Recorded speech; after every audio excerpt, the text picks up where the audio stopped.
At the tail. You'll notice I have a girl running. Right. Down. Looking good. Everybody pay attention. Look this way. Very nice. Look your head up, Brian. Hold your head up. Higher. Brian and Chris Greer, Tommy, hold your heads up higher. You're down, looking down like this. Hold them higher. Okay, forget about the sun. Can't do a thing about it. Whoa. So, can't close your eyes and mark at the same time.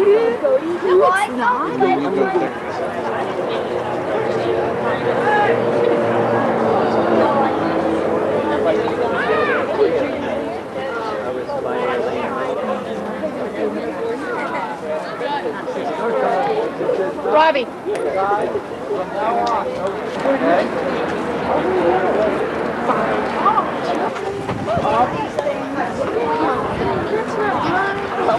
Scouting helps me learn. Hey, I know what to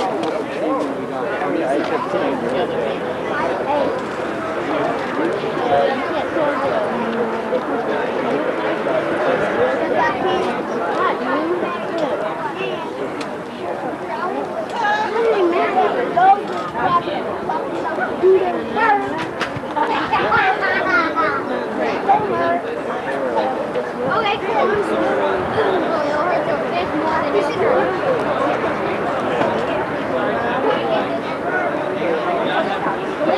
Much as he's active,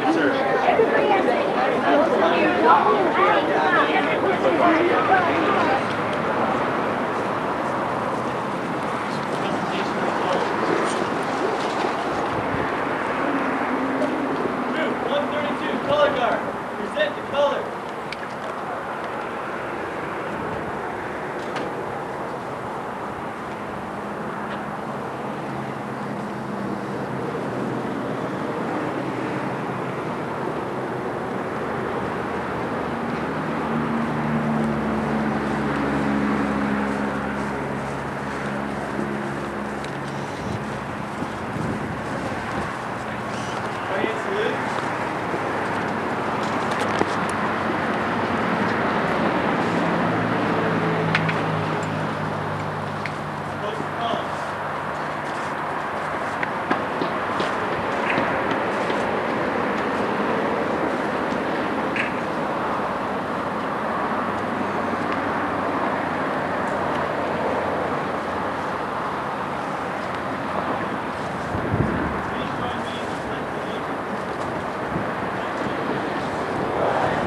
United States of America, and to the republic for which it stands, one nation, under God, indivisible, with liberty and justice for all.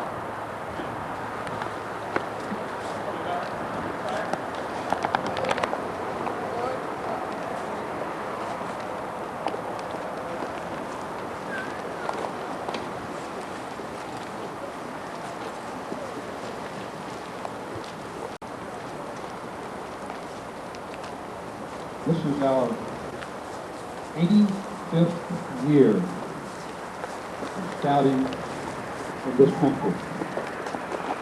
Anniversary, our 85th anniversary. Our 73rd anniversary. And our leader, Sid Stubbs. Sid, would you stand? And Annette. Sid is a real wonderful leader. He's our scouter. He is our inspiration. He even practiced this by walking across England and camping across England. Is that correct? Not too this past spring. He invited his priest along to almost look at life rights or for inspiration, but he didn't make it. We are delighted that you're here and that is good.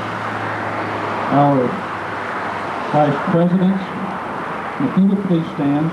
So I don't leave him without the Vice President of Government Council. Would you please stand here? Well, thank you. All right, and your lovely wife. We're delighted that you're here.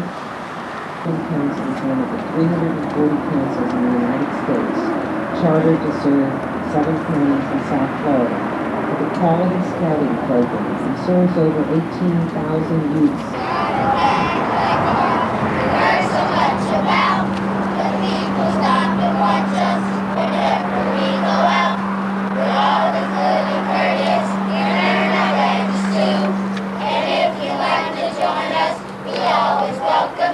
The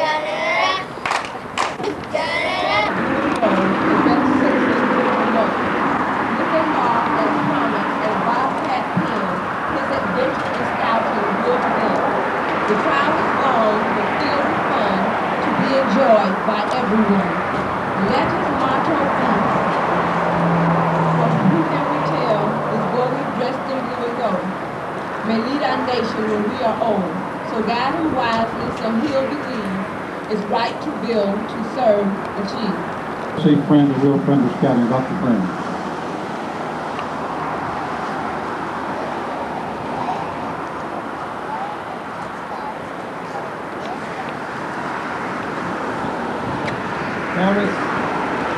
Behind a good man is a good woman. I happen to be lucky. I have two good men. One was my husband, Count de Horner, who gives me the funds to do what I But through his foundation, he has made a substantial contribution that is making the trading post portion of the building possible. For today, first of all, on behalf of Congressman Mark Foley, he sends his deepest regrets for not being able to be here today. As some of you may know, the reason that he is not here today is a reason that oftentimes elected public officials are not able to give, and that is he's working today. So as I present this, actually it's very appropriate that we present this flag to the Service Center today, because it does remind us that one of the freedoms that we do hold dear to our hearts is the freedom of a representational democracy. And it is a freedom that we hold dear to our heart. So please keep that in mind for the next few days as you watch the television news. And on behalf of Congressman Mark Foley and the United States House of Representatives, it is my pleasure to present to the Motion Council and to the Service Center flag that was flown over the United States Capitol on October 26th, 1995.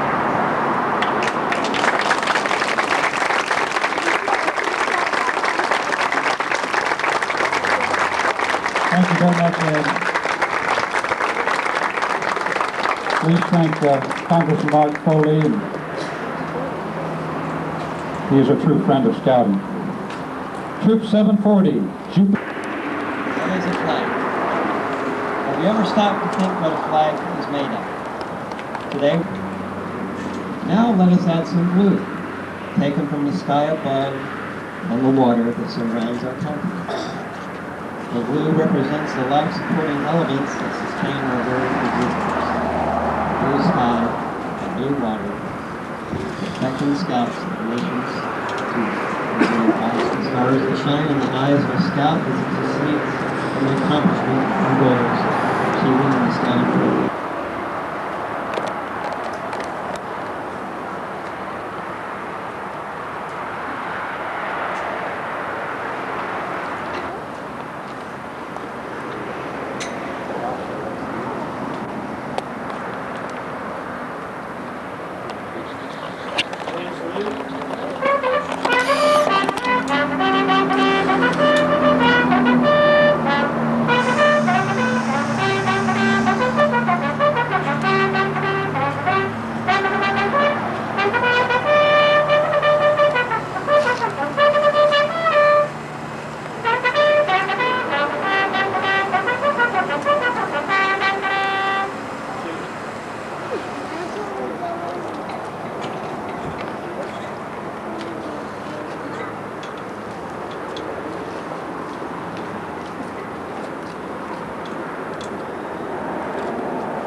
Pharmacologic armamentarium coupled with dietary manipulation.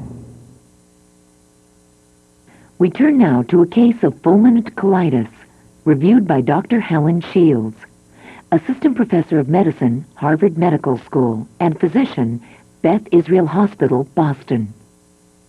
A 34-year-old woman had 2 weeks of multiple daily episodes of bloody diarrhea, with intermittent fever to 101 degrees Fahrenheit and a 5-pound weight loss.